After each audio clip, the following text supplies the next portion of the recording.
Hello guys, welcome to Bhavna's Online Academy. So today we are going to see the chapter number 6, Functional Level Strategy. It's a really simple chapter. Also we have free SM classes running on this channel. Chapter number 1 and 4 have been already uploaded. I'll give the link of the SM playlist in the description box below. Do check it out also. So yes guys, let's start with the video, and also this is the part 1 and part 2 will be coming soon. So just a quick recap. We saw about we saw that there are three. What do you say? So there are three levels in an organization: corporate level, business level, or divisional level, and the lowest level is your functional organization. I mean functional level. Okay, just AC fast 18. Okay.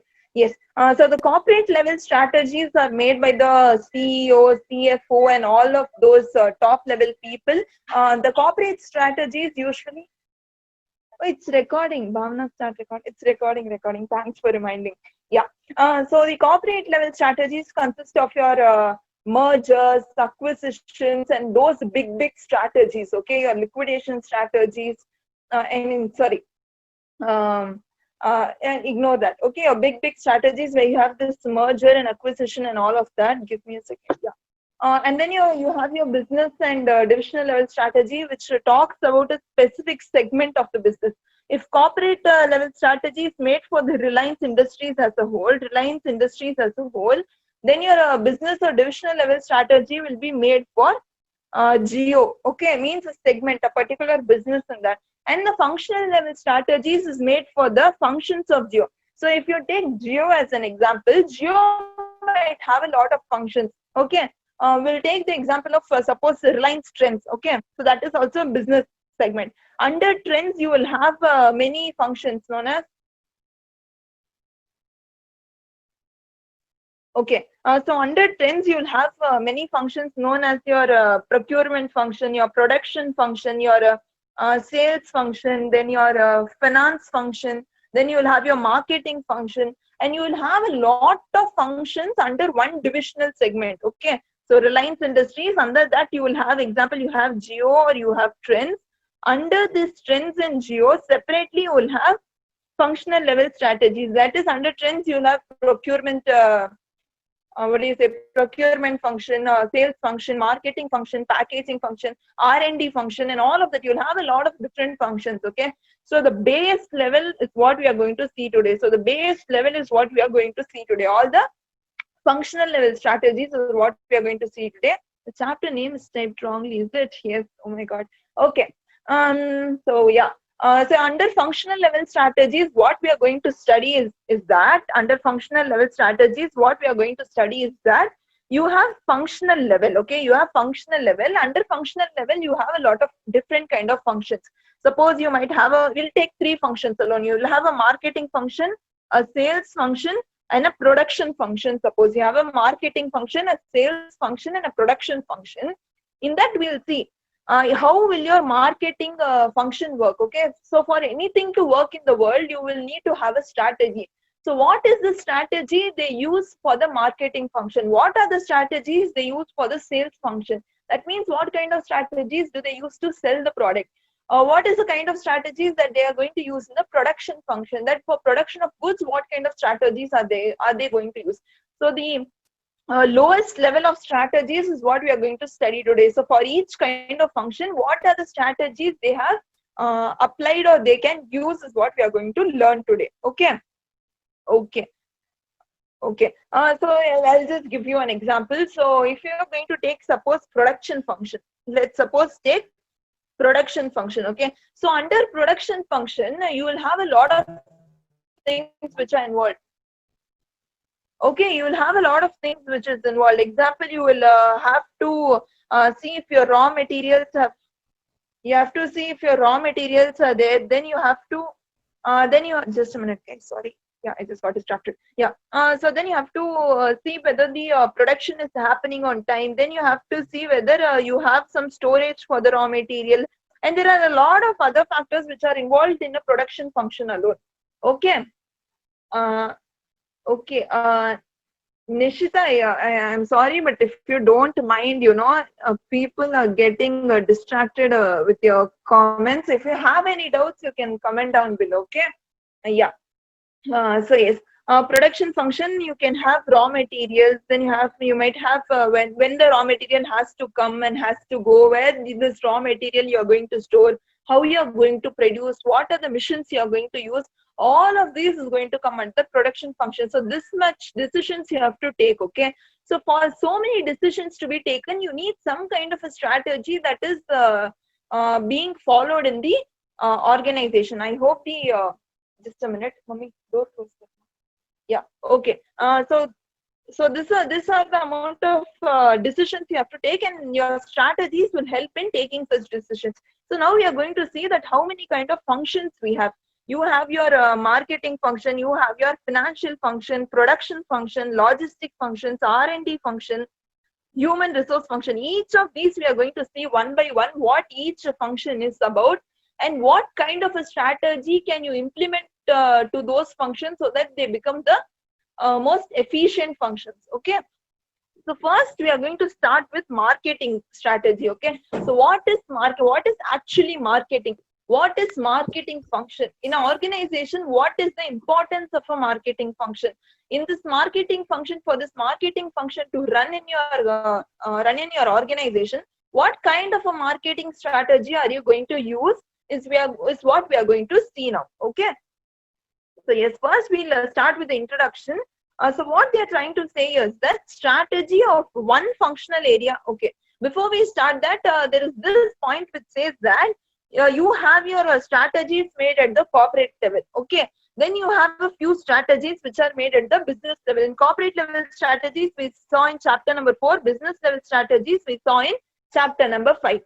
So this corporate level strategy and business level strategy, they make strategies, but who implements those strategies is your functional level.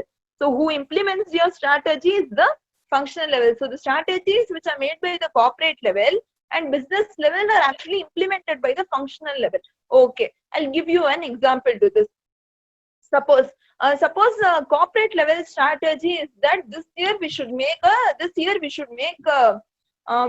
a lot of profit. Okay, I'm just telling you in general terms.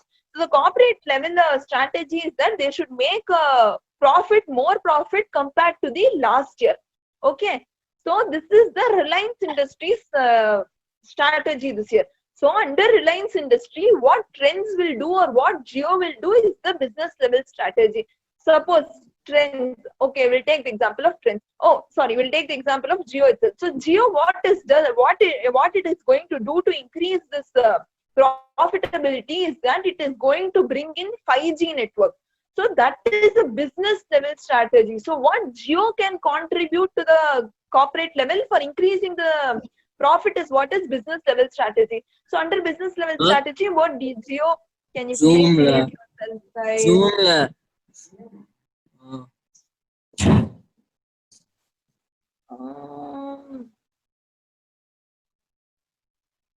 Okay. Yes, I am again repeating. Please make sure that you mute yourself when you enter, and please keep that in mind. Okay. Yeah. So what was I telling? What was I saying? Yeah. So Jio, what they. Yeah, okay. We have just started. I'm just introducing. I've not started with anything else. I'm just telling you what functional level strategies. Okay. Yes. So business level strategy, Jio makes that they must introduce 5G networks here so that they can increase the profit of the firm. So that is a business level strategy. Then what will be functional level strategy is that actually they have to make the 5G network, right? Business level just says that they have a strategy to make, but who actually makes it is functional level. Who actually makes the 5G network available to the customers is also functional level. Who does the marketing of 5G network is also functional level. So they decide. So corporate level and business level just decides the overview of the strategy, whereas the person or the or the level which actually implements it is the functional level strategy. Okay. Okay, so I hope the base of a functional level, what is functional level, is clear to you all. Okay, so the strategy, what they say is that strategy of one functional area cannot be overlooked at isolation. Okay, so I told you there are a lot of functions here, right? So see, so you have a production function. After you produce, then you will have your okay, so for producing this, you will need some finance. Okay, so you have your finance function, then you have your production function. Then after production function, or else we'll take it clearly. Okay, so first you'll have your finance function. So first you'll have your finance function. Okay, so what finance function will do is they will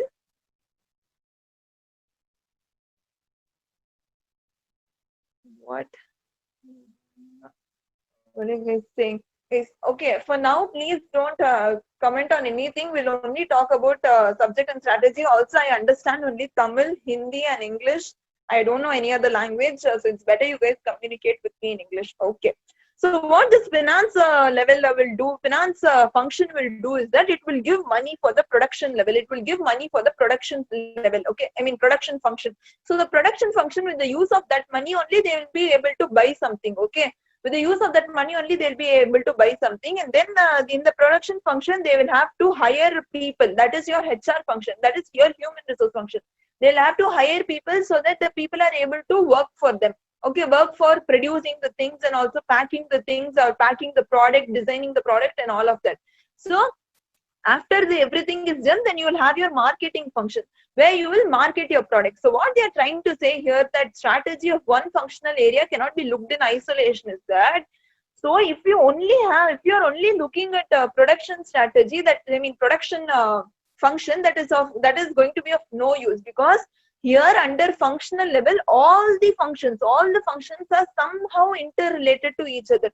One function cannot live without the other. For each function to work, another function is definitely needed. Okay, so if you want your R&D to work, then if you want your R&D to work, R&D cannot work without finance. Okay, if you want your marketing to work, what will you market without producing the product? So production function is also very important. So anyway, each function is related to other, so each cannot be looked separately. Okay, then they say that functional strategies are designed to help in implementation of corporate and business level strategies. So I told you this already. Corporate level and business level strategies are implemented by the functional level people. Okay, so for effective implementation, I told you who is going to implement. Functional level people are going to implement it. Okay, that is fine. But when you implement it, no, so there will be a few strategists. Who are these strategists? Is that these strategists prepare strategy for the functional level. So there are a few strategists. These people prepare strategy for the functional level. So what these strategists have to keep in mind when they are preparing a strategy is that, what these strategists have to keep in mind when they are preparing a strategy is that they must keep in mind that they provide a good direction to the functional managers. So for each function, they must provide a very good direction. So when you are preparing a strategy for functional level, you must keep in mind each of the functions, and you must also tell the functional manager what his job is. Okay, suppose if you're a CS student. Okay, so you are a CS student. So if you go into a company, okay, so if you go into a company for your articleship, and suddenly when you enter, they directly tell you that you have to prepare the balance sheet of a company. Okay, or they tell you have to do vouching and verification. Okay, when the first day you enter, when the company is going to tell you like that, you'll not be able to do. You will stand confused at that place. So what the company has to do is, the company has to make you understand how actually vouching and verification is done, or how actually balance sheet is made. Because like how we make in our class the balance sheets and all, that is not how it's actually done in real life. So it will have a difference on how balance sheets are actually made, not on the format, but on the procedure, how it is done. Okay, so the company must help you to function properly. That they must help you, they must tell you how it is actually done. So likewise, when strategists are preparing strategies for the functional level, They must also tell what is the role of functional manager, what they should do. At such case, only the functional manager will be able to work properly, and also under him, whoever is working, he will be able to give a proper direction to them. Okay, so for our effective implementation, the strategists have to provide a direction to the function managers regarding the plans and policies to be adopted. So what kind of plans you have to adopt or policies you have to adopt, like that briefly the functional level strategists must tell to the functional managers. Okay, I hope this point is clear.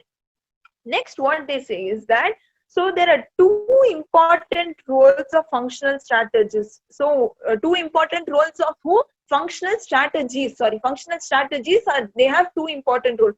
So you make business level strategy, that is also important. You make corporate level strategy, that is also important. Likewise, you make a functional level strategy also. So why? What? So can you please see now? Just now I told you, whenever I'm taking the class right now, please listen to whatever is happening in the class. About you need the recordings, you want to get it uploaded on YouTube, or what happened in previous class, or what happened at the start. Please do not ask anything like that. Okay, please concentrate on the class now. Okay. So yes, what I was saying. So this is what create distraction. What was I saying? Yeah. So functional level also you have some strategies. So what is the important role of these strategies? Why do you need to have such strategies is what we are going to see now. Okay. So what this strategy do is it provides support to overall business strategy. So these functional level strategies provide support to overall business strategies. So overall business strategies means it helps in the implementation of corporate level and business level strategy. Okay, that is first role. Second role, what your functional strategies does is that it spells out how the functional managers will work so as to ensure better performance. I already told you in the last point, the same point I have summarized here, that if you have a good functional level strategy, it will tell your functional managers on how they should work, so that they can have a better performance in their functional areas. Okay, so until this is everybody clear? This was the base of the whole chapter.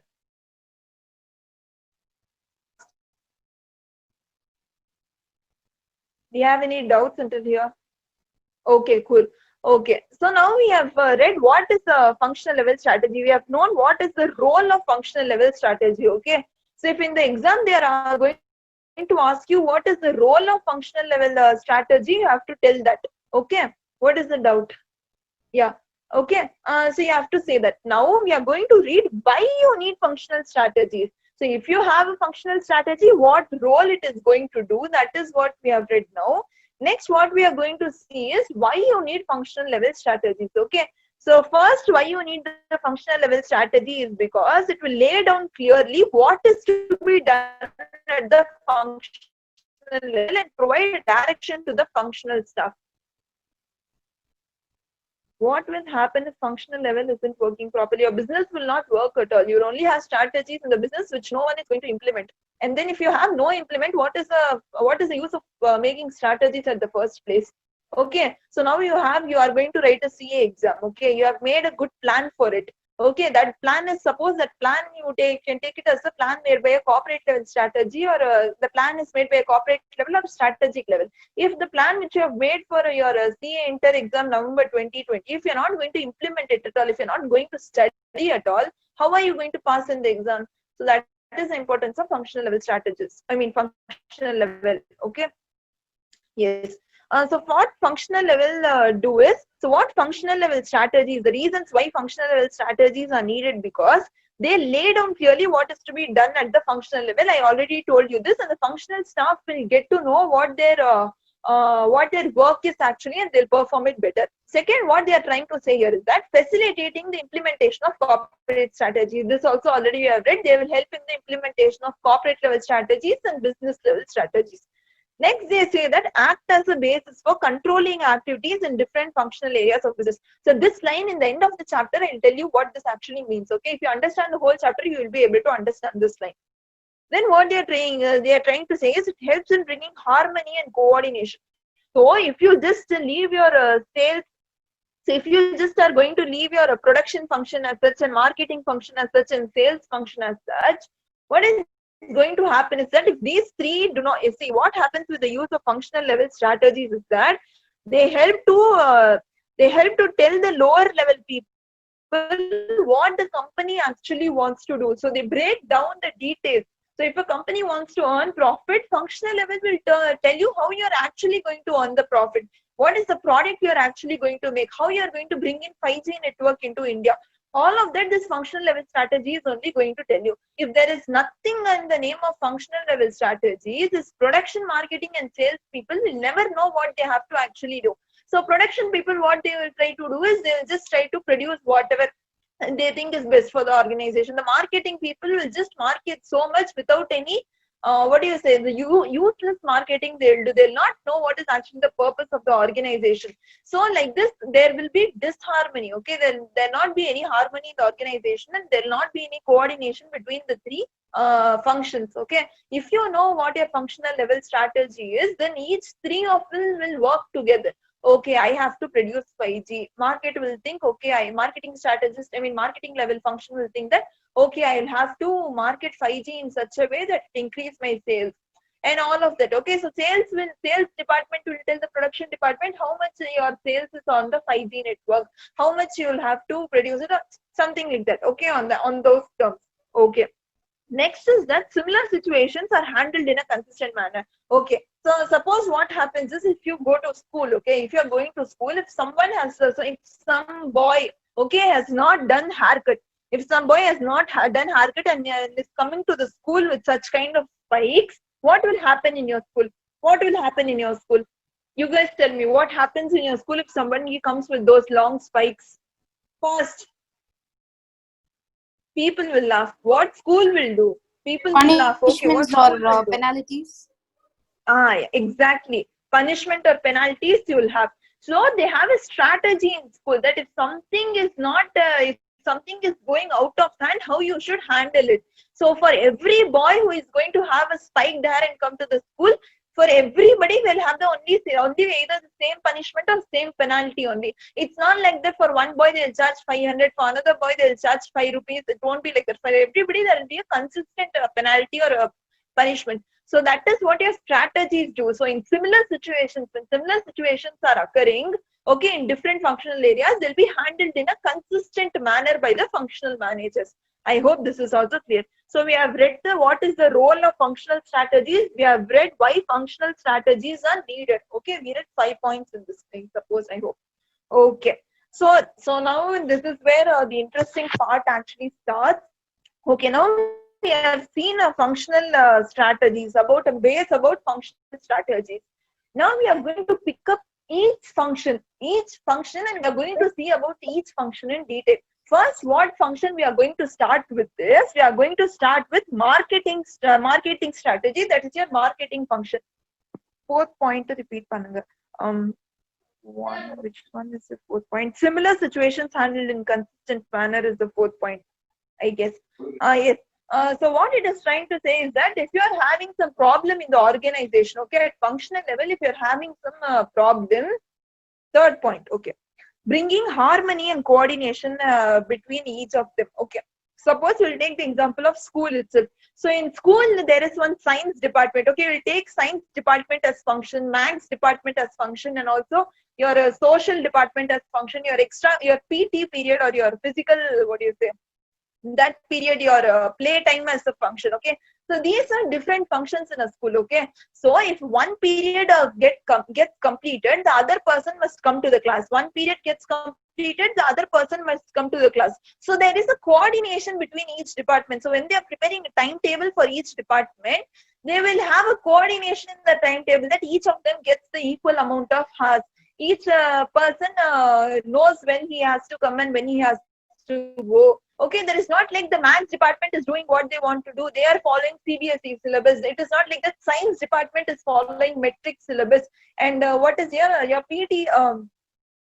Okay, and your social science is following some other syllabus. It's not like that. Okay, even though they are different functions, even though one subject is not majorly related to the other one, they are different subjects, you still have some kind of a harmony and coordination between each of them. Okay, so the strategies that you make in school is bringing harmony and coordination between all of these subjects and all of these functions.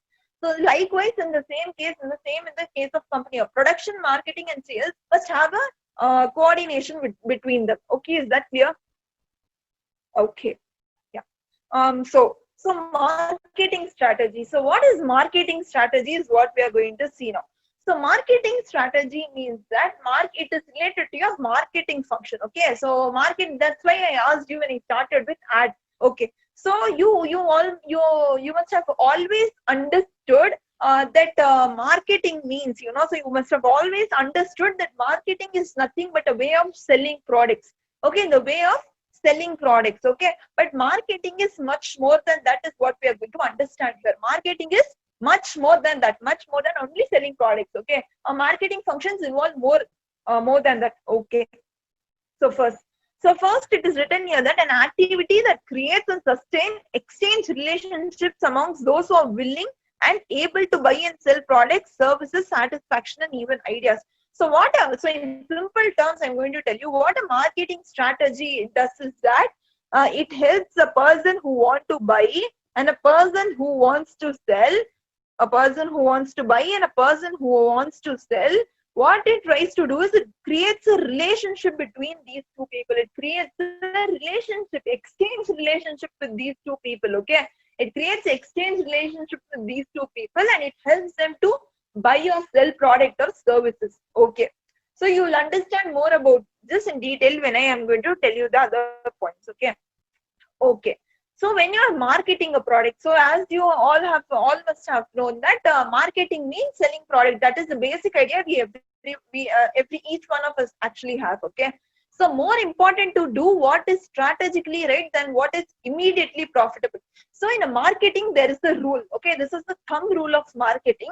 So what they say is that when you are going to market something, or when you're going to prepare a marketing strategy, always remember that you do something which is strategically right than something which is going to give you immediate profits. So that's why I told you guys to see the example of Dinchak Puja and Cup. Okay, so Dincha, I hope everybody must have seen. If you have not, I'm not sure if you'll understand this. Okay, so Dinchak Puja.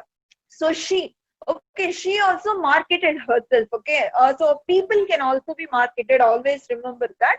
Okay, she also marketed herself.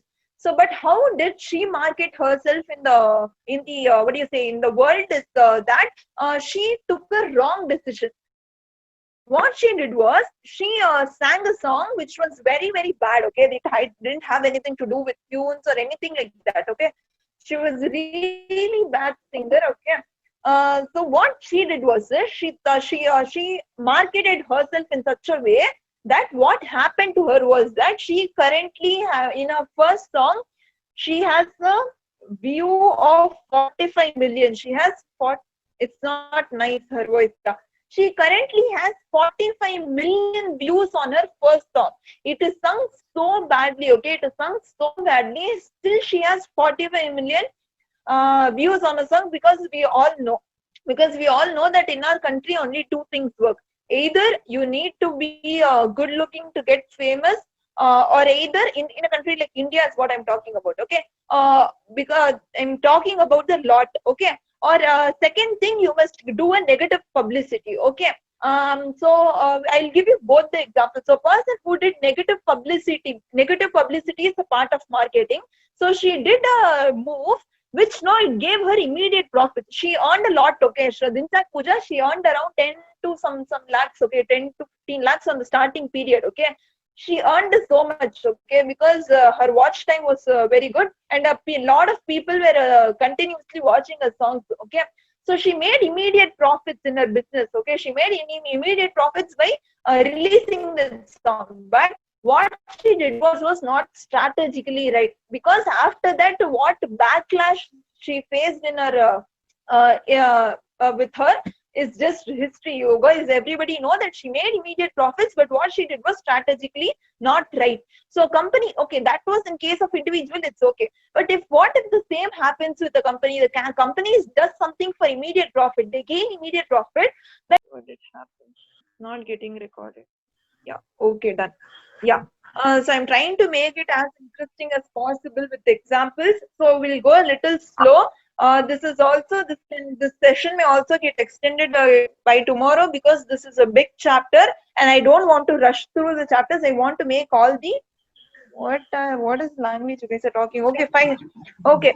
So marketing variables that affect the success or failure of a strategic implementation. So there are a few marketing variables. Okay, so the marketing, what marketing variables means that there are countless marketing variables. You know, so how you market yourself? Okay, so if now I am here, if I know, okay, I know that I know how to teach. Okay, I know how to teach. If I'm going to teach someone something, I know that they'll be easily able to understand. So that is a strength I have, and I know that.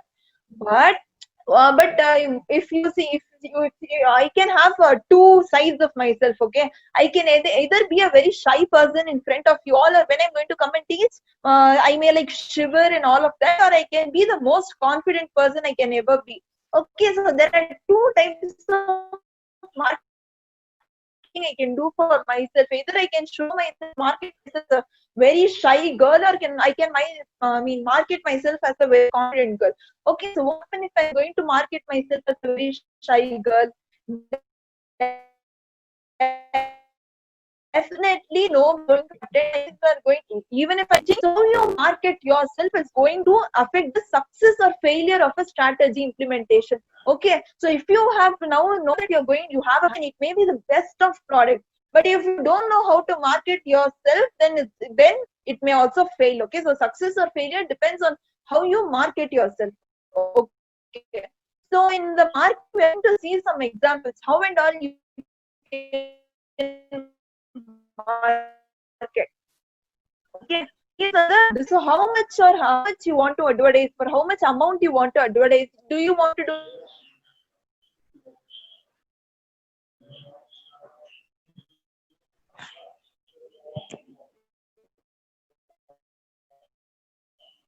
am I audible? What is that? Hello? Hello? Hello. Is no one answering? Hello. Yes, Yes, ma'am, audible. you're audible. Okay. Okay. Is my screen getting displayed? No, ma'am. No, right? There's something. It's okay. Internet is doing this problem. Okay, thanks. Yeah. Okay. So where were we? So I have to decide whether I want to do a heavy advertisement or a light advertisement. Okay. Do I want to advertise myself through print media, television? So that is a marketing decision. What else are you going to take decisions related to marketing? Is that what distribution network to be used? Okay. So if I am someone who is manufacturing cars, okay, I'm into manufacturing and selling of cars, I have to decide that what distribution network should I use? Should my own I'm going to sell my cars alone, or then you have a lot of cars, different brands of cars which are being sold. Should I sell cars? I'll have to decide whether you want to be a price, or you set a price and others follow, or do you want to use the price that someone else has already kept for the similar kind of product and that you want to follow? What kind of a market you want to give a complete or limited warranty? So when you buy mobile phones or something like that, you get warranty, 1 year warranty for accessories, 6 monthly, and all of that. Okay, you want to give a complete warranty or a limited warranty, you have to decide it. And you have to decide whether to limit or enhance the share of business. What is limit or enhance share of business? So that means going to go Amazon, websites must have used Amazon or So no more distraction. So yes. So when you buy a mobile phone from Amazon, so when you buy a mobile phone from Amazon, what happens is that when you are going to leave to your cart, down below you will get that customers frequently purchase the mobile phone. Plus they purchased some earphone. Then also they purchased some kind of other phone case or something like that. You'll get these kind of things. So that is what is here enhancing the share of business. Do you want to only sell your mobile phones or you want to sell some other products? That also is what you decided, limit or enhance the share of business. So Amazon is following the policy of enhancing the share of business. Okay. Then you want to do it with a single customers or a few customers also, you have to decide. Then next what you have to decide is, so there will be some people who are selling your product, right? These sales people. So how are you going to reward these sales people?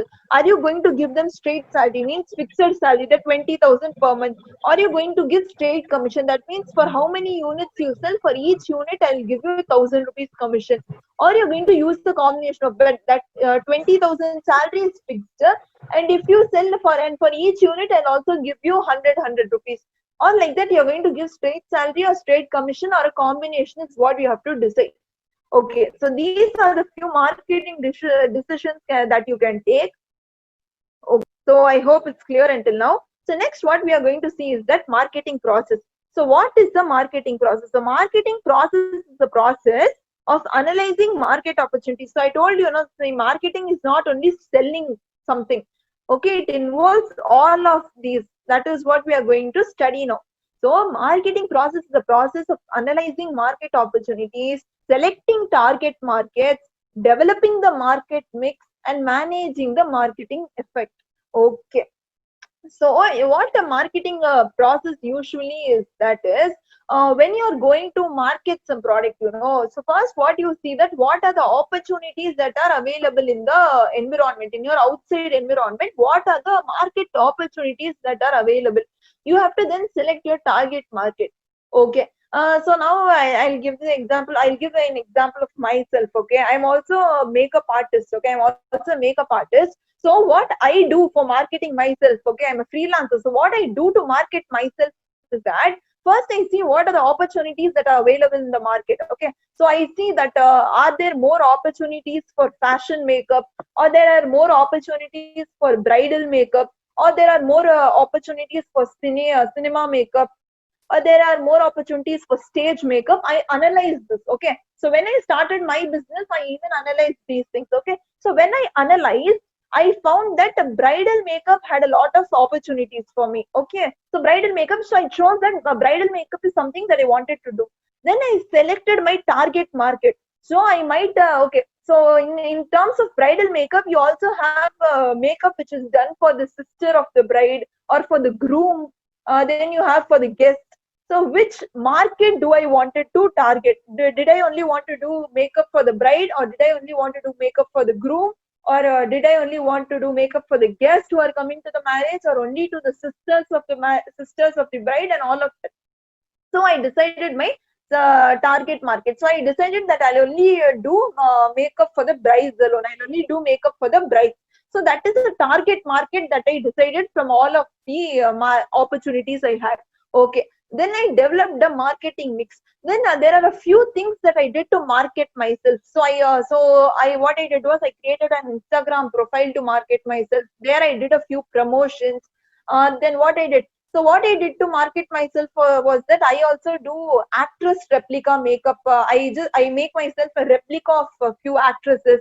So that is the marketing which I did for myself. So when somebody sees, that she is able to transform herself into any actress that's there, the people easily get attracted.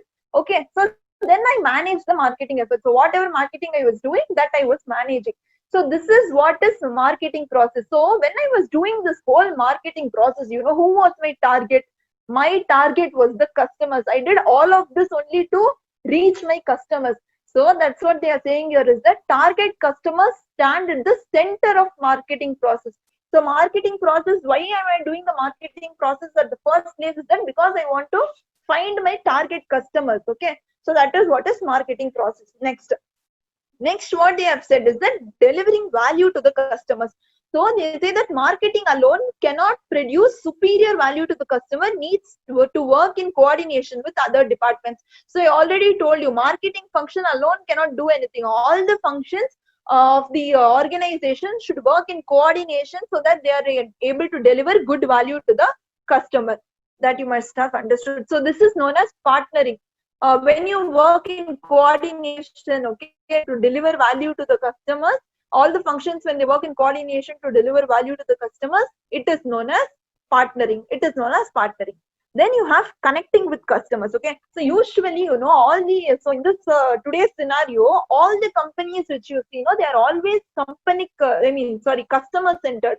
Their end goal is only to serve the customers the best. So customer is the king is the policy what you are following now. Before days it was not like that. Now that customers have a lot of options, so the policy that everybody today is following is the customer is the king. Okay, so since the companies cannot satisfy all customers in a given market, so I myself cannot satisfy all the people who come to me. Okay, so if I'm getting makeup, if I started with bridal makeup, but I might also get opportunities for fashion makeup, cinema makeup, and all of that. Okay, so but it is not that every time I'll be able to satisfy everyone. So to be clear in my head, to know where my organization is actually heading, I must first divide the total market segmentation. I already told you how I segmented my market into cine makeup, fashion makeup, bridal makeup. Then I choose the best segment. For me, the best segment was bridal makeup, so I chose that. And according to that, I developed my strategies. Okay,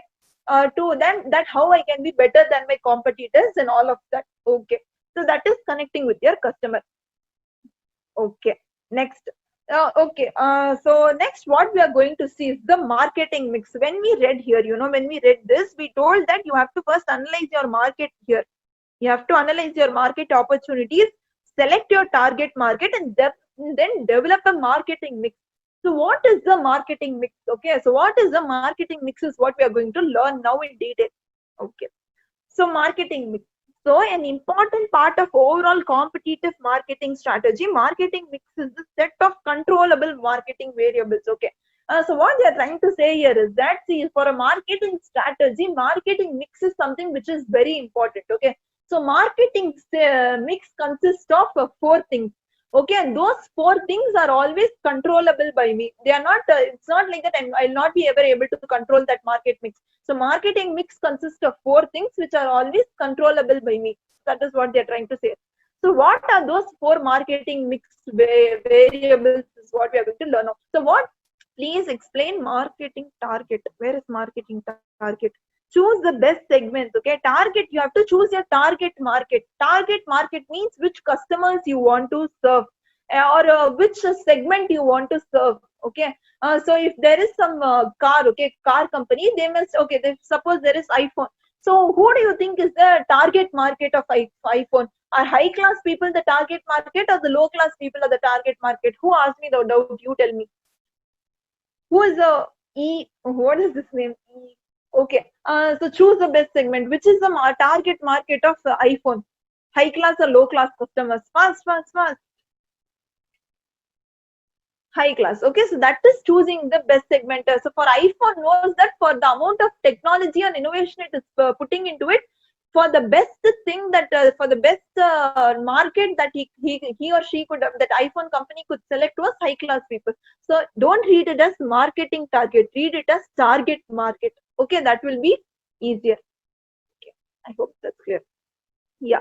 Okay. So what I was saying, so you have something known as the 4 P's of marketing. This is something you must have read in your 11th standard business studies.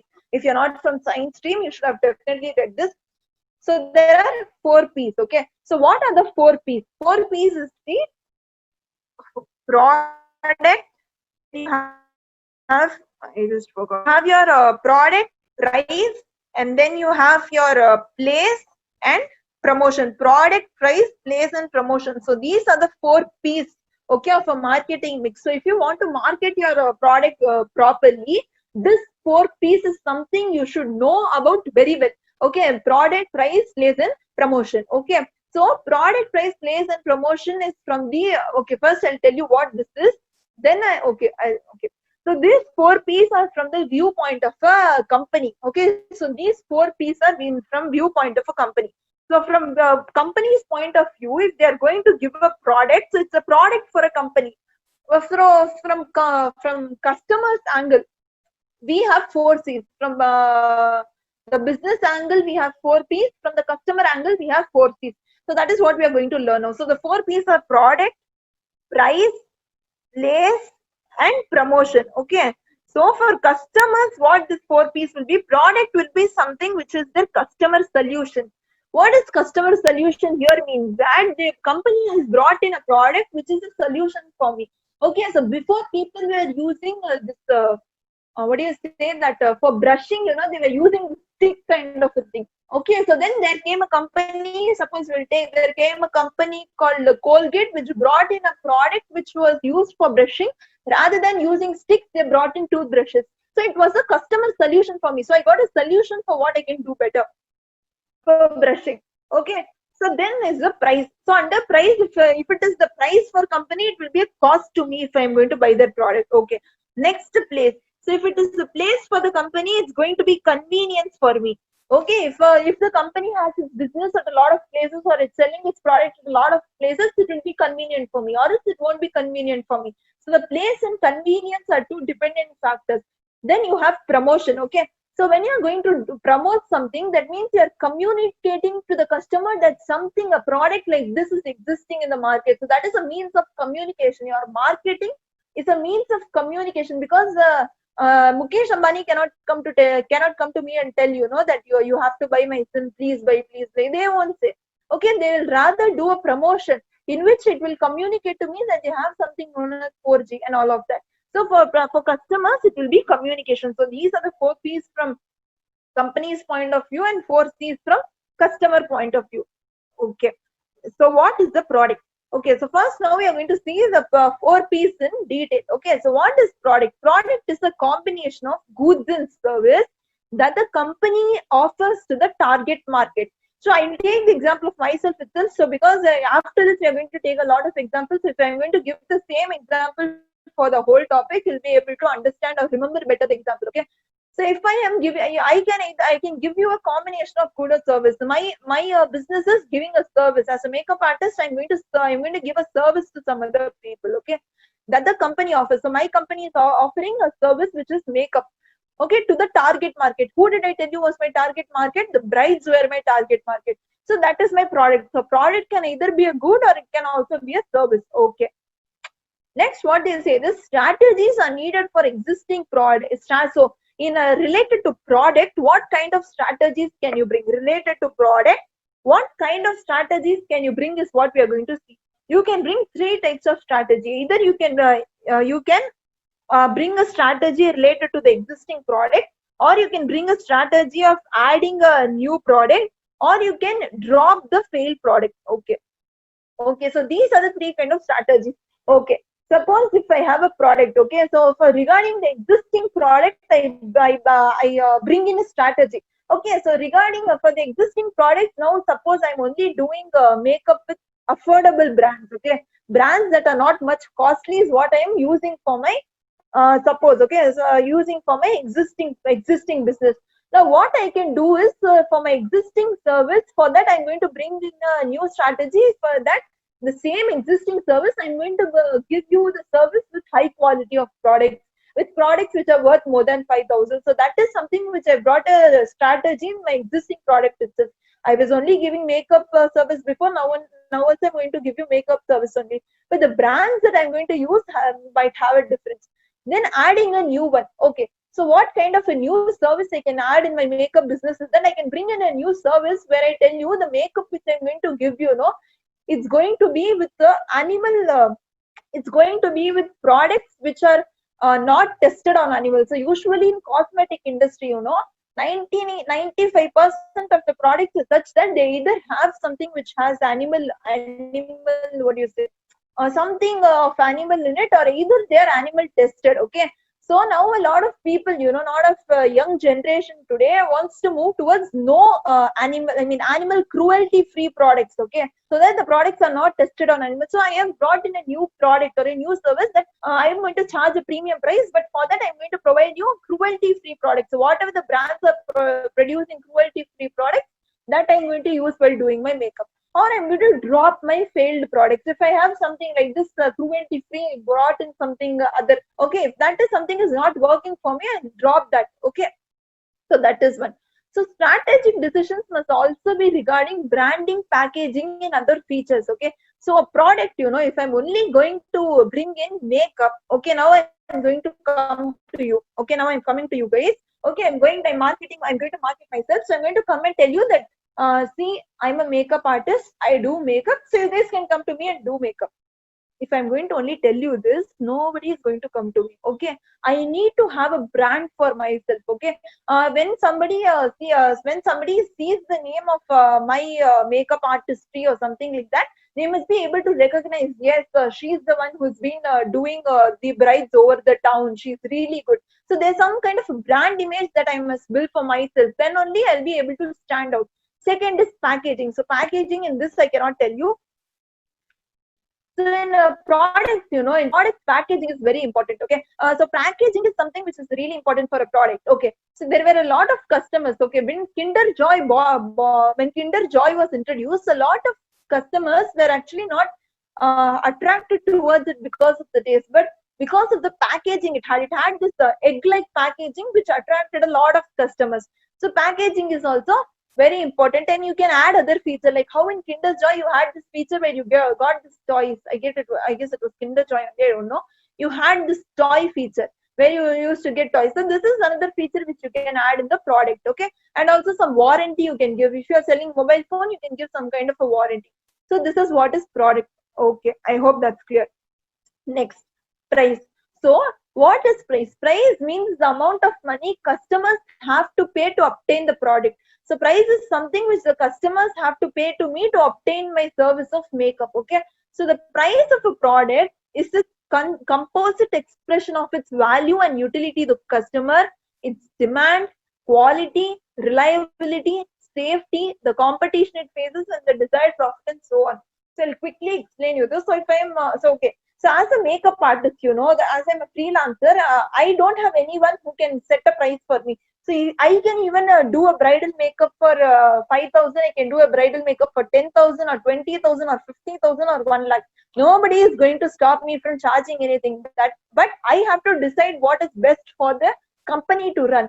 Okay, so I have to keep all these factors in mind. First is that when I'm going to do makeup on someone else, what is the utility that the customer is going to get? What is the satisfaction that the customer is going to get? So that is going to play a major role. If I'm going to do a makeup like cartoon or her on wedding day, what will happen?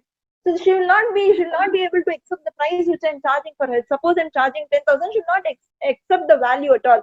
Okay, then I will see how much my product is in demand, how much my service is in demand. If I don't have too much demand, I have to lower my prices, so I come in demand. Then what is the quality I'm providing? How much are my services reliable? Or I'm just doing fraud, I'm just collecting money from everyone, I'm not going to do makeup at all for them. Or I'm collecting money to do makeup and someone else, I'm sending my assistant to do makeup. Then I'm not reliable. What is the safety in the coronavirus situation? What is the safety that I'm providing to them? Whether I'm wearing my PPEs, whether I'm wearing my mask, my gloves, and all of. Then the competition I'm facing, that should also be considered when the price is concerned. Okay, like similar people of my experience are only charging 8,000, and here I'm charging 10,000. Nobody will come to me. Okay, and the desired profit is on, and how much profit I'm willing to take back from the business, and all these will constitute on how you make your price. Okay, how you derive your price. Okay, so the organization may also adopt cost plus pricing. So there is one method known as cost plus pricing. That means how much ever your cost is, that above that you will charge a margin. Above that you are going to charge a margin. So that is a cost plus pricing. Okay. So what they are trying to say is, what is cost plus pricing is that margin is added to the cost of the product to determine its price. Okay. But what they're trying to say here is, such approach, it is not usually feasible. That is not usually work. That is not something which usually works. Okay, So today, what the other companies are trying to do is whatever. So if I have, okay, so if there is a cost that I have incurred for 6,000 or 7,000 rupees to buy my product, okay, no, it's not actually like that. So okay, you usually incur a cost of around 1 lakh rupees to buy a product in the makeup industry. Okay, so if 1 lakh rupees is the amount of cost that I brought, and for each customer, if I'm using a product worth of 5,000 or 6,000 rupees, then if I want a profit of say 10%, then I should bill I charge 5,500. So if that is my strategy, what they're trying to say is this will not work. You should not charge like this. What you should do is you should see what your competitors are charging. You should see what your suppose my competitors are charging. Suppose they're charging 6,000 rupees, or suppose they're charging 10,000, or suppose they may charge also 4,000. So what my competitors of similar experience are charging, somewhere around the price I have to charge. If the others are charging 4,000, I can make my price from 3,500 to 4,500. If they are charging 10,000, please reduce your speed. I'm sorry. Okay, so if they are charging 10,000, somewhere around 9,500 to 10,500, I'll be able to charge, because this is like big chapter and I'm only giving you easy examples. I'm a picker. I'm just like fast and see it's already 8. Yeah. Okay, so that is what is price. Okay, so that is so this is how you have to charge, is what they're trying to say here.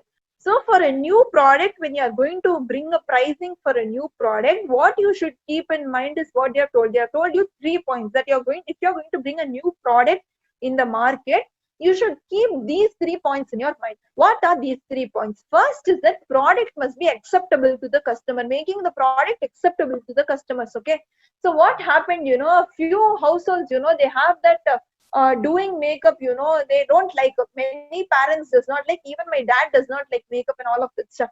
If I have to serve a market, then I must make the customers accept why makeup is important. I must try to persuade them to buy my product. I must tell that without that your photos won't look nice. For a professional photography, you definitely need a makeup. For beautiful pictures, you need makeup. When hundreds of people are going to see you, must look a little presentable at least on your wedding day.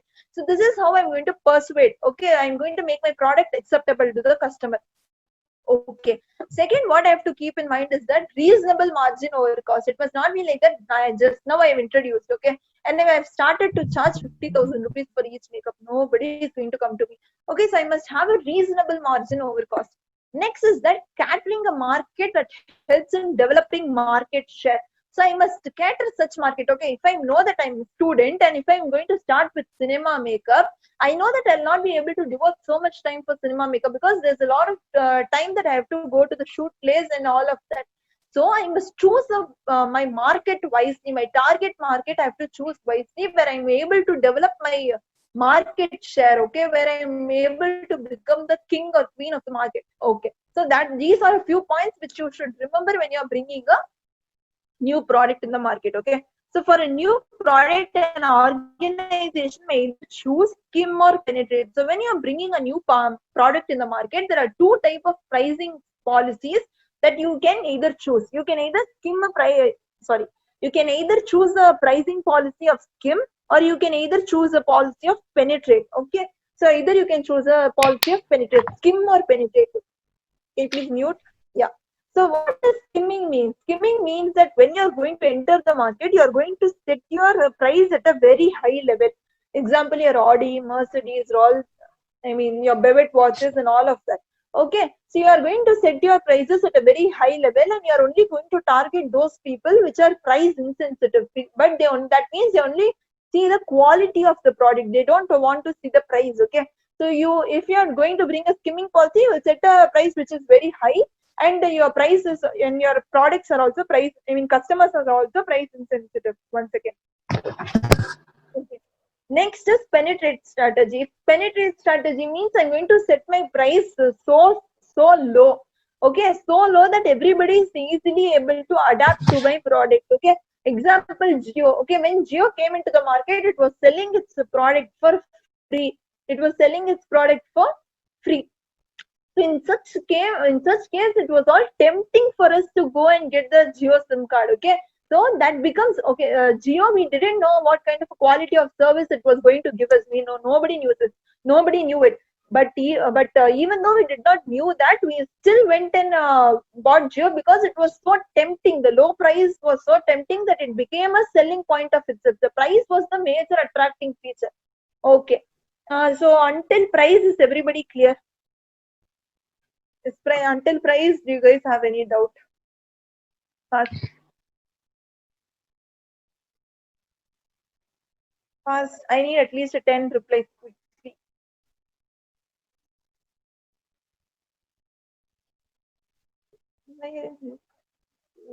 Oh, okay, guys. Okay. So before I proceed, I just like to tell you that first, number one, this is a very big chapter.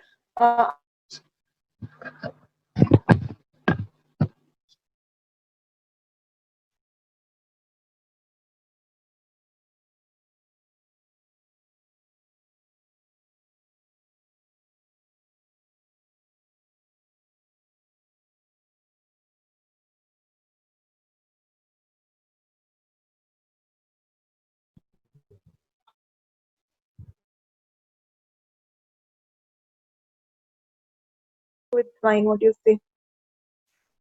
I don't know why it's happening. Yeah, just a minute. I'll screen share it again. Okay. I hope it's seen now. Okay. Is it okay now? Is it getting displayed my screen? Yes, ma'am. Oh, okay. Nice. Has the whiteboard come? Okay, done. Yeah. So what I was saying is that first, this chapter is very big, plus it is also dry, means that is nothing much which the chapter is trying to tell you. But the text, I know that if you guys are going to read these texts by your own, if I'm giving you examples, you'll be able to easily understand.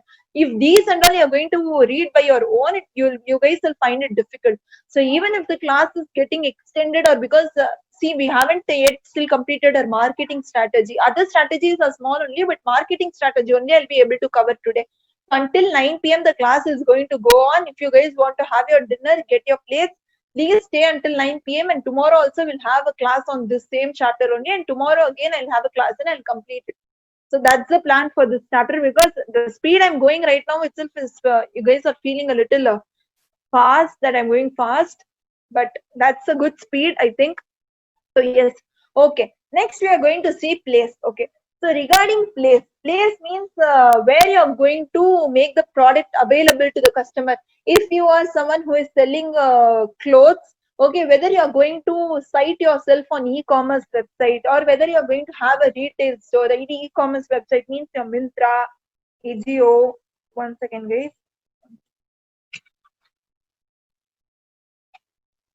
Yeah.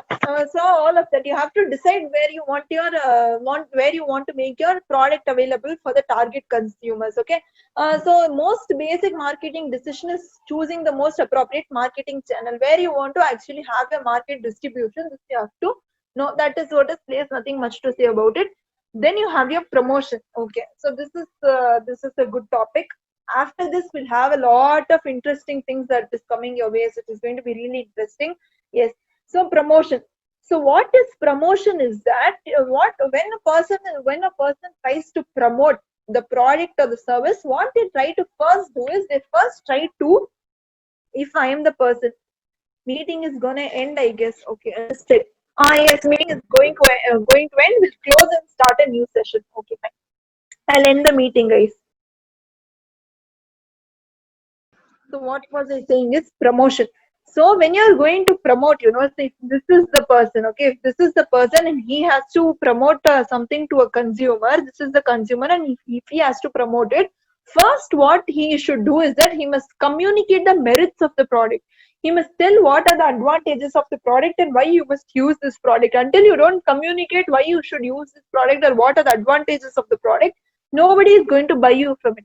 After once you have told the merits of the product, you must persuade the customers to buy it. You must say things that makes the consumers to buy it. Suppose, let me take the example of the makeup business. Okay, once I've told you why makeup is important for you, the next thing what I must tell you is that why you should get the product from me. Okay, but then or else I must say why makeup is important and why you should get it. I have to persuade them. I have to tell them, see, everybody on their I mean, your friends and all are going to come decked up and all. How will you be in the marriage? You can't be like this and all. I have to say something by which I'm persuading my consumer to buy my product. Okay.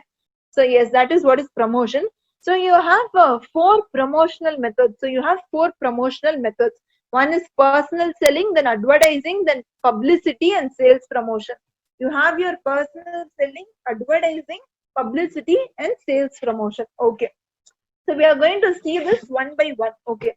So first we will see what is personal selling. So okay. Personal selling, what they say here is that it is one of the oldest forms of promotion. It is one of the oldest form of promotion. Okay, what you do in personal selling is that one person comes to face with us and they try to sell the product. Okay, a good example for this would be your RO water purifier. Okay, if you would have went around the streets of your city, they will have this rather than this, I'll take the example of you have these people, you know, who come to your house and sell books, or you have the people who come to your house and sell the mat, or not now, before the time of the pandemic, they used to come to your house personally and they'll try to sell some other product to you. Okay, so what happens in such cases that they will try to sell books, or you can say your home, something related to your home accessories, or what do you say, kitchen appliances and all of that. Not appliances means not exactly appliances, but things that you use in the kitchen.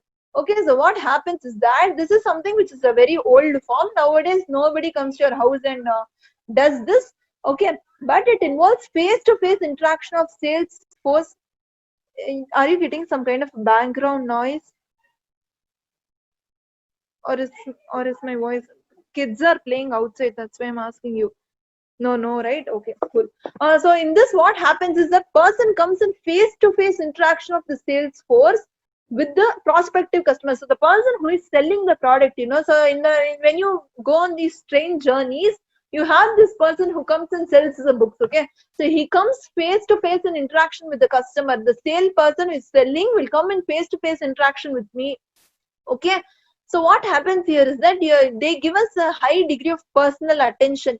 So if I'm going to go to a store, okay, if I'm going to go to a clothing store, or if I'm going to go to either Max or Reliance Trends or somewhere like that, there we don't have personal selling. You have people there who sells.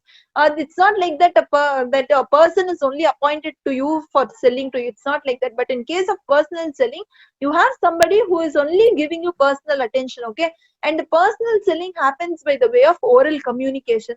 They orally communicate to us why we should buy the product and all.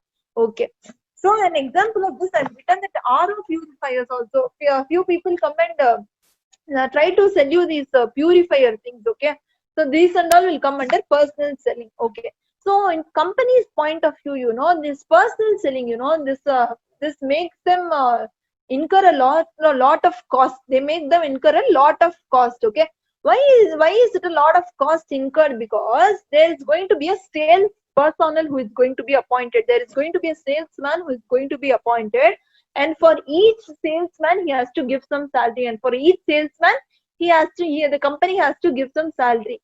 See, one salesman, how much will he be able to cover in a day? Maximum 4 to if suppose he covers 10 to 20 houses also, how much sales will he be able to make?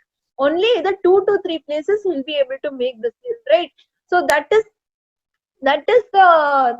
means, see, we are giving the salary, like we'll give 20 to 30,000 salary to each sales personnel, suppose. Okay, but the sales that is making is only 10,000 per month or something like that. Then it's a cost that which is the company is incurring. Okay, and also physically he can only attend one customer at a time. Okay, so each customer only he can attend at a time. That is also a huge disadvantage. It will be very time consuming. So that is what is personal selling. Next, what you have is advertising. So what is advertising is just the opposite of personal selling. This is completely non-personal. Okay, advertisement means what you see in the television, in your newspapers, in the hoardings, billboards, display boards, your radio, your internet, your pamphlets, your brochures, and all of that. This and all is advertising. Okay, so advertising is a non-personal method. They don't personally come to me and advertising. That's something that I see on the paper. Okay. So you have these CA coaching academies, you know, which are like with when they put up that they have got ranks and all, they'll have that in the front page of Times of India or Hindu. Okay, so this is kind of advertising that they do. It is not personal and it's also highly flexible. They can do that advertisement when they want a dynamic promotional method. Okay. We'll see if there is something else that I have to say in here. One second. Oh, okay. Yeah. Okay. So what is the so advertising. So what is the advantage of advertising is that unlike personal selling where it is very time consuming and only you can reach a narrow market, in advertising, you know, you can reach a very broad market. Newspaper only I don't buy at my home. Hundreds and lakhs of people are going to buy the same newspaper and going to see the same advertisement on the front page. Okay, so they reach a broad market. Okay. Next is publicity. I hope advertising is clear. Next is publicity. Publicity means what actor and actress usually do. They are a good example to this. Okay, so this is also non-personal only. Nobody personally comes to do you and does publicity. Here, what happens in publicity is that when you are doing personal selling, you have to incur some cost. When you are doing advertisement, also you have to incur some cost. But in case of publicity, you know, no, you don't need to incur any cost. So the cost which you are going to incur is going to be very minimal only.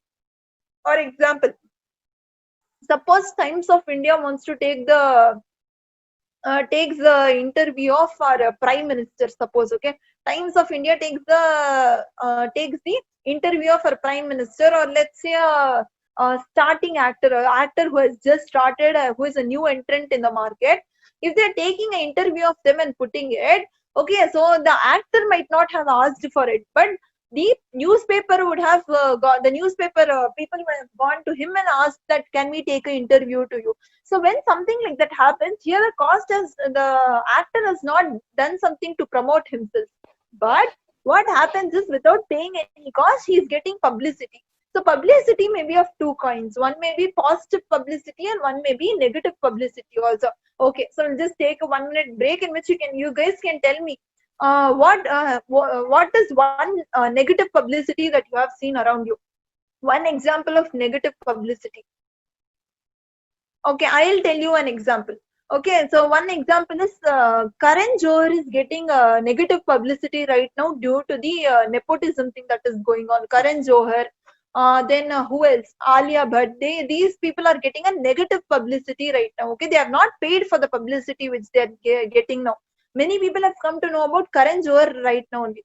Meera Mithun. Okay, yeah, Meera Mithun has a negative publicity that we all know. There's someone in the Instagram known as Ahmed Meeran. Okay, so Ahmed Meeran is doing a negative publicity to Meera Mithun. Meera Mithun has not paid Ahmed Meeran. Okay, what this guy called Ahmed Meeran does is that he does videos by like putting down the character of Meera Mithun and stuff like that. Yeah, okay. No, Madan, what you guys are telling is Madan Gauri is example of famous people, okay? Who does publicity for him? He cannot do for himself. Vanita, the people who are interviewing Vanita are doing publicity for her. Okay, we have taken the example of both Bollywood and Collywood, so you guys now know what is publicity. Yes. So the publicity are press releases, press conference, reports, stories, and internet. You also have these gossip sections, okay? So gossip sections are kind of publicity only. So these releases must be of interest to the public. So when you do some kind of a publicity, you know, people must like it. Public must know. Then only the publicity is of some use. If public are not going to watch what publicity you are doing, it's of waste only. Okay. Next is sales promotion. Then sales promotion, all activities that are undertaken to promote the business but are not specifically included in the personal selling, advertising or publicity. So anything which is not included in the above three comes under sales promotion. Example is when you give discounts, okay, or when you give buy one get one offer. This is the sales promotion only. So now, next what we are going to see is the formulation of marketing strategy. So formulation of marketing strategy, what they are trying to say here is that how are you going to formulate your marketing strategy? So formulating means preparing. You can take a term called can take how you're going to formulate or prepare your marketing strategy. First, when you're going to prepare a market strategy, you know, it's not that easy that you're going to sit today and a marketing strategy will be ready in your head. Okay. So when you are going to prepare this marketing strategy, you have to do the analysis of the market around you. You have to do the analysis of the market around you. Okay.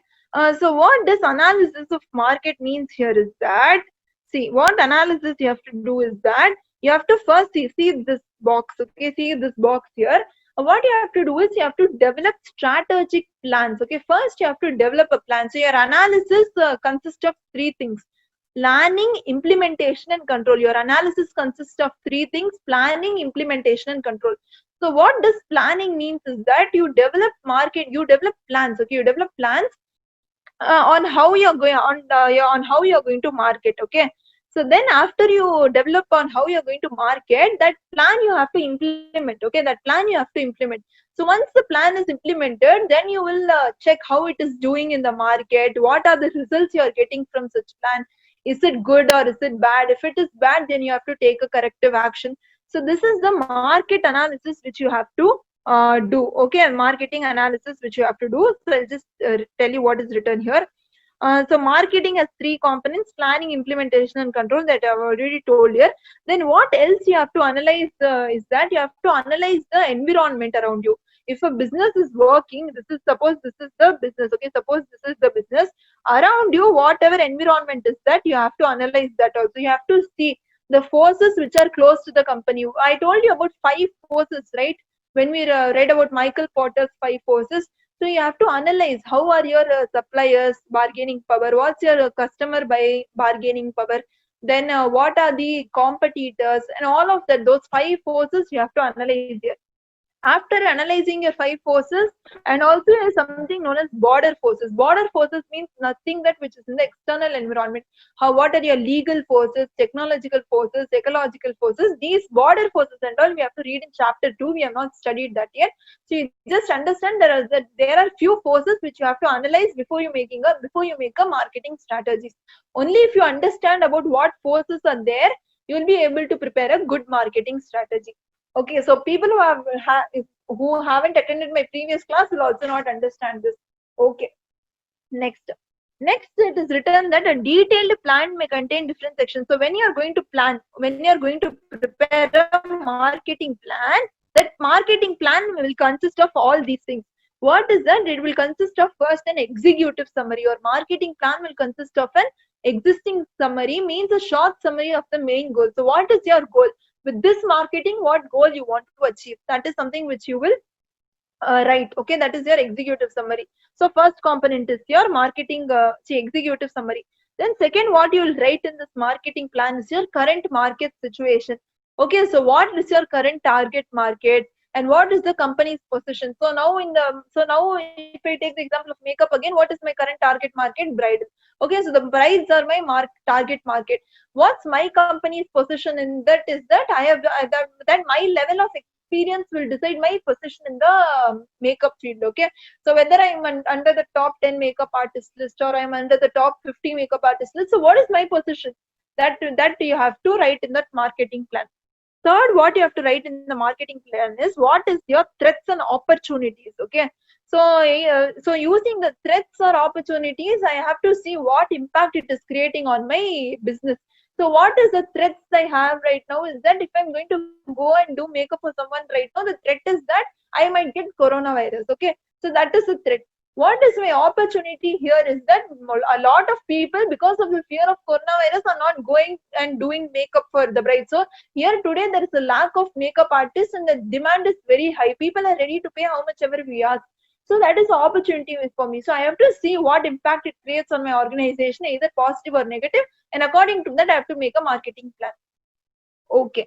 Fourth one, what I have to see is the objective should be stated as goals. So I already once again the company.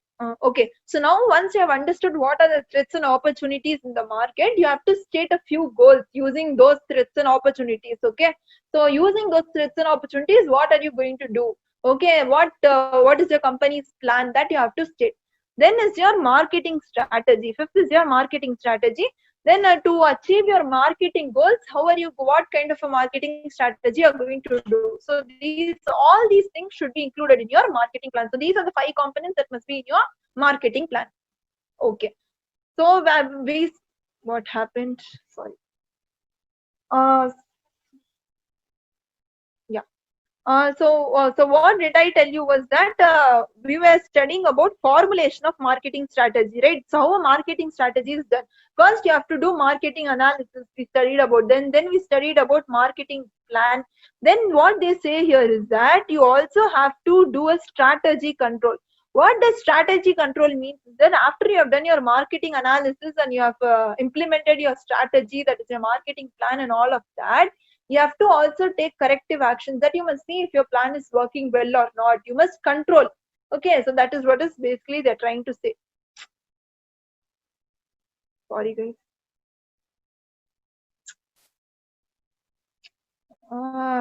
Okay.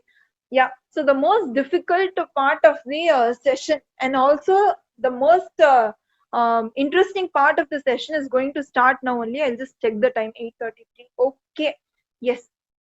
So now I want everyone to have their books and pen on their hand, because I've not written the example in the PDF which I have sent you. If you don't know the example for these topics, you can definitely not write this topic in your exam. Okay, only if you know examples, you'll be able to write. The examples are very important. I don't know how you're going to make a note of this. Quickly go get your pen and paper and just write the topic and write the example. Okay.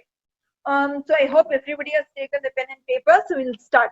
So there may be a lot of marketing techniques. Okay, so we are there in our book. They have given quite a lot actually, marketing techniques. So we are going to see in our actual world, how companies have marketed themselves. Till now we saw what marketing process is, what is the marketing function, who will do the marketing function, what are the 4 P's, what are the 4 C's, how will you develop a marketing strategy, how will you formulate it, what is marketing analysis, all of these you saw.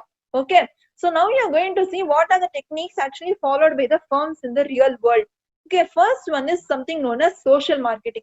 Okay, so I hope a lot of you might have gone to the movies. Okay, if you guys went to the movies, tell me what is the first. So you get this ad about what do you say, smoking, right?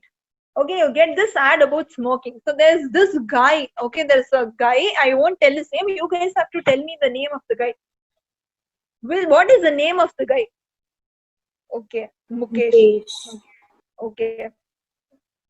I hope everybody knows what I am. See, okay. See, now the ad was about no smoking only. But there is something which the ad did to you that you even you have given nickname and all. Okay. So the marketing of that ad was so powerful that all of us remember the name Mukesh, the one who was affected. Okay.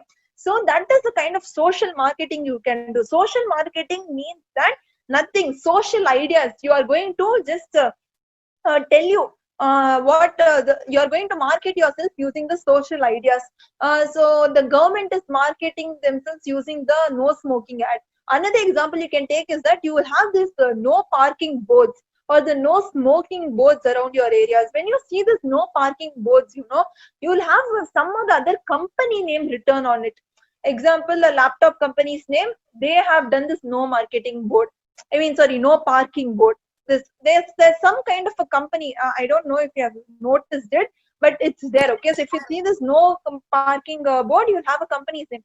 So what they're trying to do is that company is trying to promote themselves by giving out some social cause. Either they'll put a no smoking or a no parking board and all of that. So that is social marketing. You can write their example, no smoking ad of Mukesh. And also you might have this no plastic ads and all of that. So ads which are related to social marketing, social ideas, it's what is known as social marketing. Okay, so giving advertisement is a form of marketing only. Okay, next is augmented marketing. So what is augmented marketing means that additional customer services and benefits built around the core and actual products. Introduction of high-tech services. You must have understood nothing. So what it means, then I'll give you an example. You guys must have heard of the company named as Lenskart. You guys must have heard the company named as Lenskart. So what Lenskart does it, you have an option that if you go to their website, you have this option where you can, if you show your face into the webcam, they will put on the specs on your face and show you. Are you guys getting what I'm trying to say? So you have this feature, where if your face is going to going to get captured in the camera, and you can try out different frames. Exactly like filters, you can try out different frames of what do you say, the glasses. Okay, so this is a feature which is introduced by Lenskart, that you, when you are going to buy a when you're going to buy this specs from your home, when you're going to buy specs from your home, you won't know how it's going to actually look on you.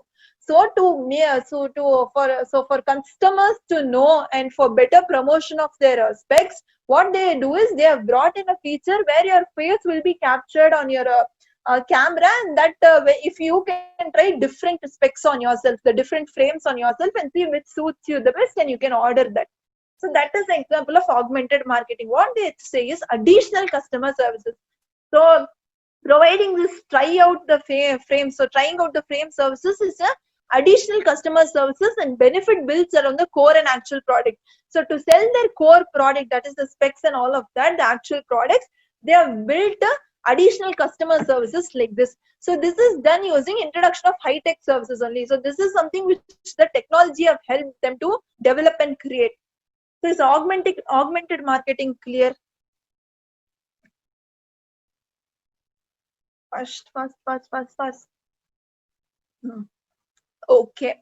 Next, what you have is direct marketing. Okay, so when I'm going to tell you, don't only understand the example, but see if you're able to relate the example with the sentence what is written there. Okay, so next is direct marketing. So in direct marketing, what they do is directly through various advertising media, they directly interact with the consumers. Okay, so what they're trying to say here is that they will do advertising.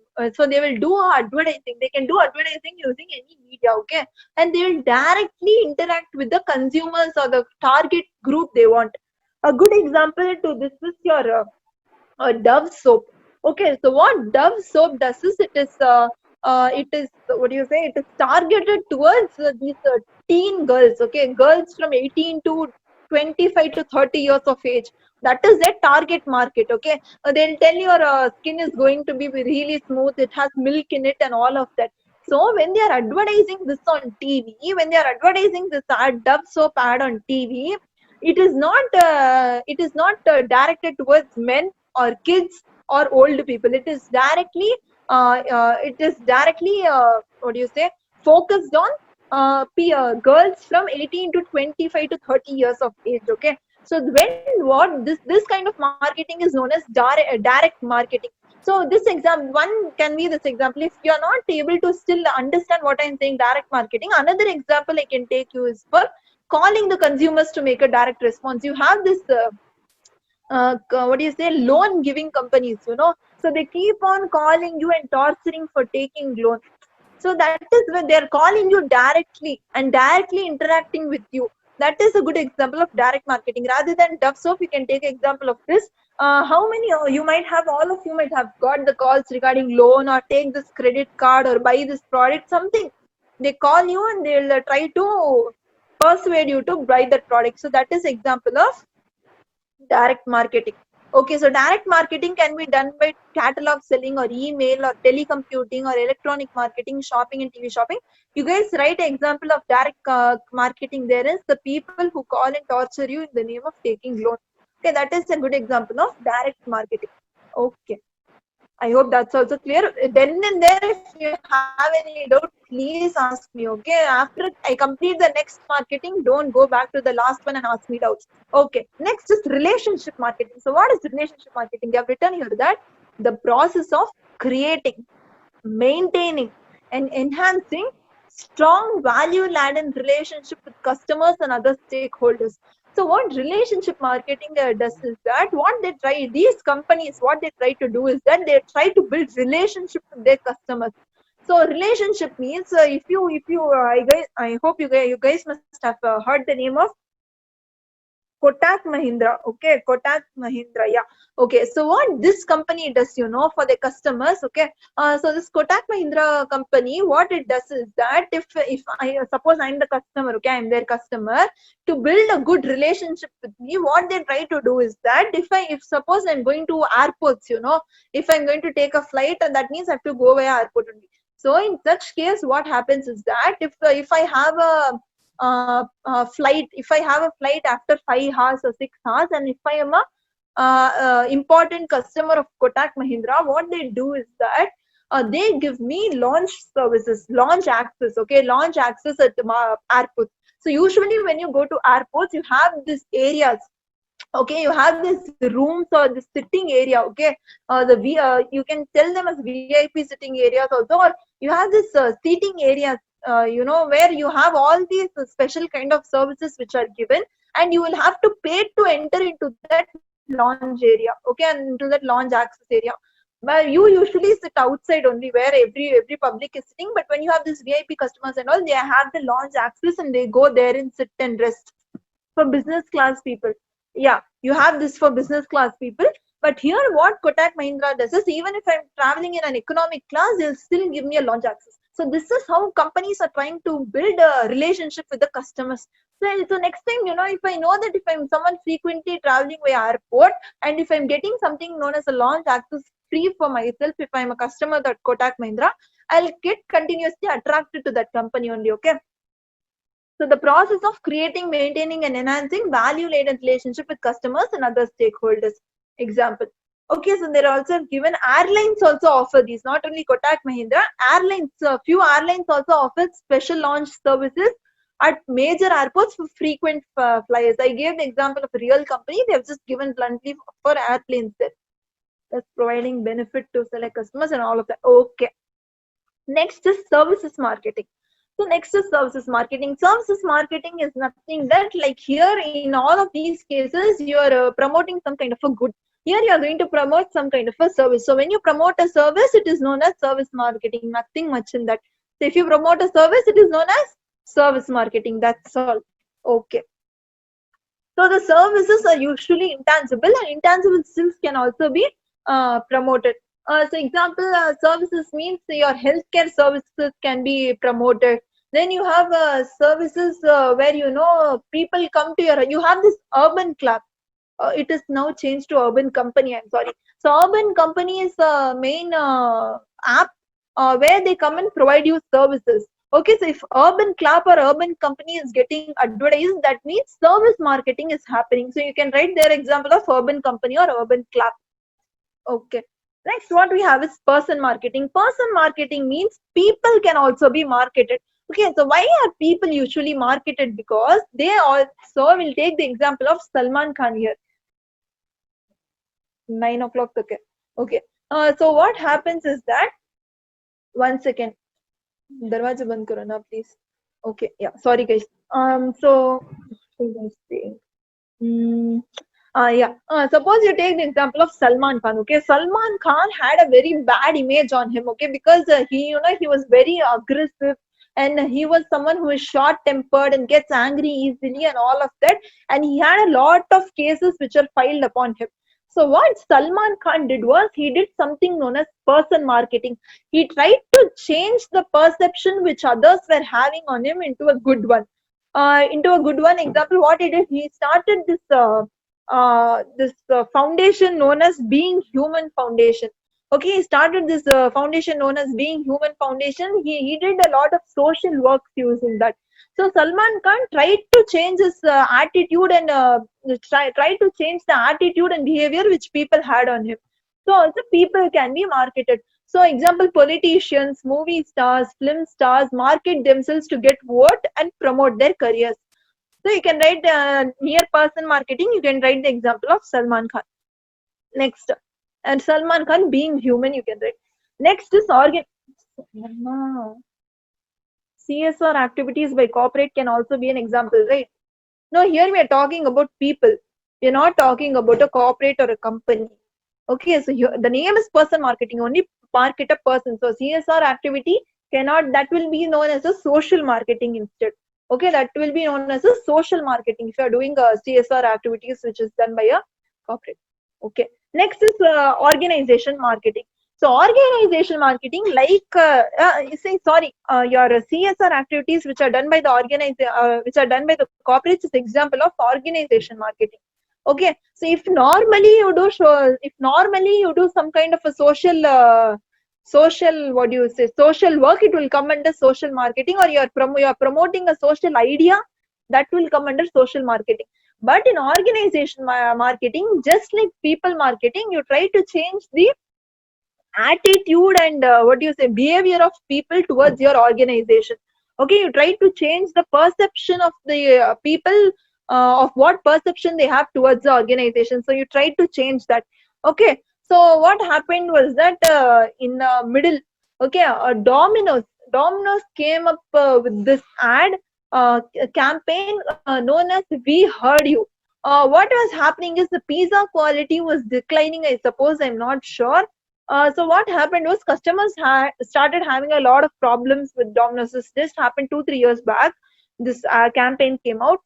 They brought in a campaign advertisement called as We Heard You. So what they were trying to market to the customers, that Domino's Domino's customers, that see, we understand that you are having some kind of issue with us. We are sorry that we are not able to take steps until now, but today we have heard you. Now we have brought in a lot of changes. So that is something that they did. After the meeting is going to end. Okay, what is the time? Okay, now I guess it has come. Yeah, it's yeah. Okay, cool. So what we talking about? We're talking about the organization marketing. I gave you an example of Domino's here. I hope that's clear. Okay, next we move on to place marketing. So what is place marketing is that, like in people marketing, you try to change the perception of customers towards a person. In please mute yourself. In organization marketing, you try to change the perception of customers towards your organization. Give me a minute, I'll mute. Why is that I have to tell you like kids every time that you have to mute yourself? Okay. So under place marketing, what you are going to do is that you are going to change the attitude of people towards the place. Okay, so you're going to change the attitude of people towards the place. So here what you're going to do is that you can take the example of this Incredible India marketing, which was done by Amitabh Bachchan. You also have this marketing of Gujarat tourism, of Kerala tourism. So these and all are examples of place marketing. Okay. Is place marketing clear? You try to promote a place here in place marketing, that is, you can come for tourism here and this and all of that. Okay, yes. So next you have enlightened marketing. So what is, write the example, guys. Once I'm saying everything, please write your examples. Okay, then and there. Okay, so what is enlightened marketing is that your company is trying to market some kind of a, yeah, Kerala's God's own country place marketing. Yes. So in enlightened marketing, what you're trying to say, you're trying to promote some kind of a philosophy. Some kind of a philosophy. You're trying to promote some kind of a philosophy that which is going to help the company in the long run marketing. So there is some kind of a philosophy which you have. Okay, this philosophy is going to help the company get more returns or more profits in the long run, or is going to help the company market in the long run. So an example of enlightened marketing is McDonald's, McD. Okay. So what happened was that there was this stage when McDonald's stopped plastic straws. Okay, showing that they care about the nature and all of that, environment and all of that. So I'm not sure. It's been a long time I've been to McD, so I don't know whether they are still giving you plastic straws or not. But there was this time when they stopped giving you plastic straws. Okay, so this is a philosophy. So what philosophy was there was that they were trying to educate people that see, environment is important to us also. So this is the marketing that they did. Okay, we don't know that if they really meant that they wanted to save the environment or not, but they marketed themselves such that they are stopping the use of plastic straws, because In a day, McD uses a lot of plastic straws. Okay, it does not have a branch one. It has hundreds and thousands of branches all over the world. Okay, so if they stop this, what is the difference between enlightened and social marketing? Okay, I'll tell you. I'll just complete this example and okay, so they stopped this plastic thing, and they showed them that they care about everyone. Okay. So what happened is, so what is the difference between social marketing and enlightened marketing? Until what I have understood is that social marketing is just a social idea. It is not important that it should be related to your business. Okay, so if I am suppose if I'm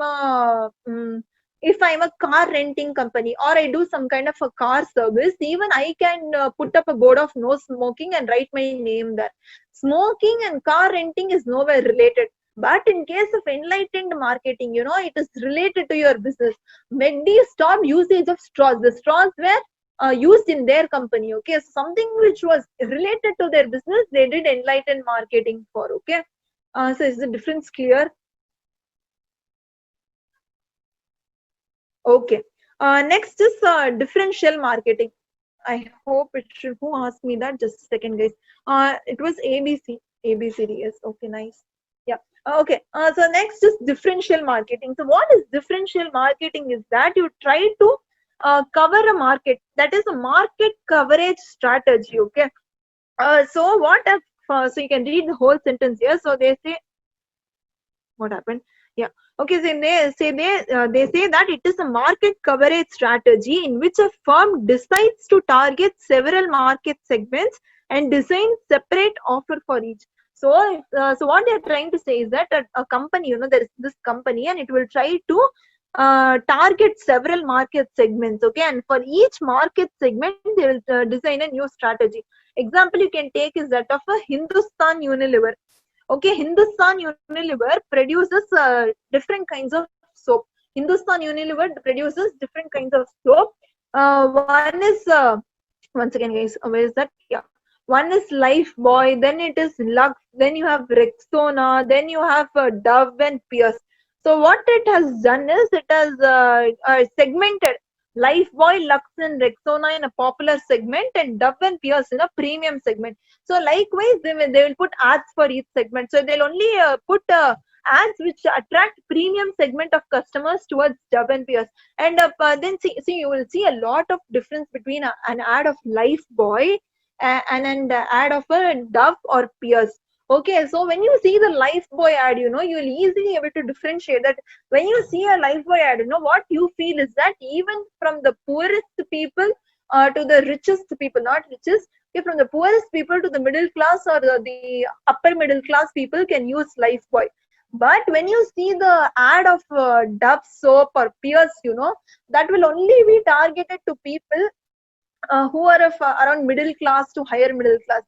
So there's something in the ad which differentiates both. I don't know how much of you must have had the feel of both ads. If you haven't, go watch both ads. You'll understand the feel they're trying to create that. Okay. So this is differential marketing. For different markets, you target different segments, and according to that, you design a separate offer or a separate ad. Okay. Next is synchro marketing. We only have 3 more. After this, we'll end the session. Okay. Next is synchro marketing. So what is synchro marketing is that there are a few products which have irregular demand. Okay, an example for irregular demand may be that you have this where do you have this Happy Weekends offer? I'm not sure. Okay, so they might have irregular in the sense you might have this clothes which are only sold. You have this raincoats, you have umbrellas which are only sold at the rainy season usually. Okay, so what they try to do is they try to create demand for a product which is usually not only seasonal products. No, they are not only for seasonal products. I'll give you an example. Okay, so you have, I'm not sure if McD is the one who brought in the offer of Happy Days. I guess it's McDonald's, I'm not sure. Okay, so what happens is that in McDonald's, usually they have a lot of customers coming on Saturday and Sunday. It will be very much, what do you say, packed, jam packed on. Their stores are usually jam packed on Saturdays and Sundays. But what happens on weekdays is that they don't have a lot of customers. So what they try to do is they try to bring in offers to compensate this irregular demand. So what they try to do is, if you please come on Wednesday, I'll give you 1+1 free. Some kind of a drink I'll give you free. Or if you come on weekdays, every day you will have some kind of a dish which is given to you free. So some or the other way they try to attract customers when they don't have demand. Okay, so irregular demand means McD only has a demand only on Saturday and Sunday, not on other days. So this is a irregular demand. So in synchro marketing, they try to synchronize this demand. Okay, so synchro marketing can be used to find ways to alter the pattern of demand. Through they can either change their pricing or do some kind of a promotion or give some kind of incentive or something. They'll give you another example. Products such as movie tickets can be sold at a lower price over weekdays to generate demand. So usually movies also people go on weekends only or a Friday night only. So on other weekdays, if they want to attract customers, they can give something movie tickets on a lower price on weekdays, so that they are at least able to generate some demands. Something is better than nothing. So that is what is synchro marketing. Okay.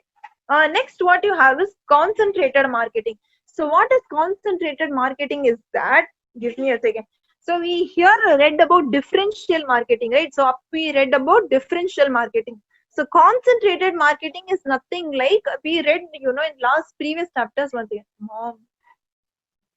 Okay, in the previous chapters, we read that we have a differential strategy. We have focused differential strategy. So that is nothing but concentrated marketing is focused differential strategy. Here, for a few people, you are trying to market something. Okay. Example, the luxury brands do concentrated marketing. Luxury brands do concentrated marketing. That means Rolls-Royce and all of that, the Bevet watches and all of these. Okay. So it is a market coverage strategy. You try to try to cover a market, and firm goes after a large share of one or few sub-markets. Only few niche or a few markets only you try to cover in concentrated marketing. So if differential marketing is done for normal brands, concentrated marketing is done for luxury brands. That's the difference you can have between the both. Okay. Next, what you have is demarketing. This is interesting. Okay. What is demarketing is that you try here, what you try is, you try to reduce the demand of a product. You try to reduce the demand of the product temporarily or permanently. They have so much demand that they try to reduce the demand of the product on a few days. Okay, so the aim here is not to destroy the demand of the product, but only to reduce or shift it. Okay. Example, we'll take the example of amusement parks. Okay, you might have known about Wonderla, MGM, Queensland. Repeat concentrated marketing. Okay, I'll complete this and repeat that. Okay, so you might have heard of these amusement parks. Okay, so in this amusement parks, what they try to do is they have a lot of demand during the demand during the weekend. So what happens in weekends is that a lot of people have to stand in a queues and all of that, which is very tiring. If you have to stand in a queue for one ride, you will not be able to cover all the rides. So what this amusement parks, what they do is, they try to bring something known as offers on weekdays. Okay, so in this, what they're trying to do is, in this they are trying to shift the people who are coming on weekends to weekdays. So they are trying to shift the people who are coming on weekends to weekdays. Okay, so so if you ask me what is the difference between synchro marketing and demarketing, because now I know you'll have a doubt what is synchro, then what is the difference between synchro marketing and demarketing? So here what happens is that in synchro marketing, it means in demarketing, it means about capacity. So write the difference there. It means about capacity. Means you have a lot of people coming on weekends, so you want to shift the capacity to weekdays. Whereas in synchro marketing, what you try to do is, it's not about capacity there. There, you don't have any demand on weekdays itself. You have only one or two customers who are visiting you on weekdays. You don't have any demand at all. So you're trying to create demand in synchro marketing. Whereas in demarketing, you're not trying to create a demand. You're just trying to shift the capacity from weekends to weekdays. Okay. Are all the strategies clear? You just had a doubt on concentrated marketing. Okay, so the person who asked me about concentrated marketing, did you attend my last class? Alcohol advertisement in theater. Repeat concept. Oppo A5, did you attend my last class? If you haven't attended, did you attend? Then you must understand. No, there is a difference between differential strategies and focused differential strategies. Okay. So what happens here is that in differential marketing, you try to focus a few products for a few customers. Okay. Whereas in concentrated marketing, you only try to promote luxury brands to very few customers. Okay, in differential marketing, if you're targeting Dove soap for all the ladies in India, then in concentrated marketing, you're selling a soap which is made of gold and you're only targeting it to 5 or 6 people in India. That is for Ambani and all for all of them. So I think that is in simple way I can tell you what is the difference between differential and concentrated marketing. Okay, has everyone understood? Guys, I think you're sending a private text on in this. Okay. So is everything clear? Can we just end the session here? And also, thank you for joining in today. Bye bye. Meet you tomorrow. Yes.